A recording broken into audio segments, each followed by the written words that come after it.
DIY Duke, with the plumbing of the basement bathroom. Of course, we're not going to use those huge pipe wrenches. We're going with the plastic PEX. Simple.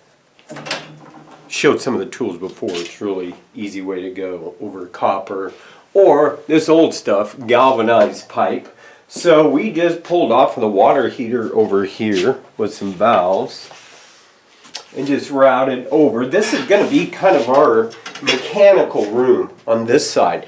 We went ahead and framed in a door and a wall, so that's going to be sheetrock there. So that'll be out of sight, out of mind, so to speak. So if anything ever has to be done, all that stuff will be within easy access.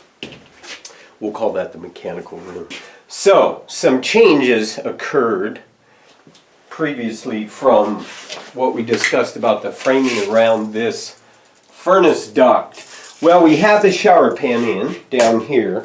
We're going to go ahead, instead of buying the shower plastic surround, we're going to tile it instead, which is going to work out better for us this way, because this is kind of a custom application since this comes up by the furnace duct. I framed that with wood, but we're going to gain like 2 inches by taking that down and just putting up some metal to screw the sheetrock to. I'll just go here, here, and up. And then we're going to gain a little bit, at least 1.5 inches. Otherwise, standing in that shower pan, if you're too tall, you're going to hit your head. Because as you can see, this is pretty short ceiling anyway. Definitely about 7 feet. So framing's done, electrical's done. We went ahead and did a wire for the macerating toilet, which is going to come down in there. We went ahead and plumbed this shower base over.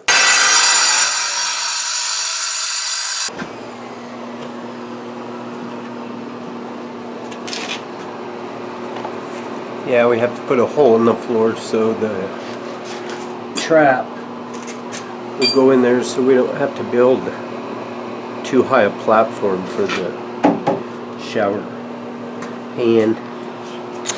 Always modifications when it comes to remodel, but it's basically going to have to drop 2 inches. That's a 1/4 inch per foot to the macerating toilet here.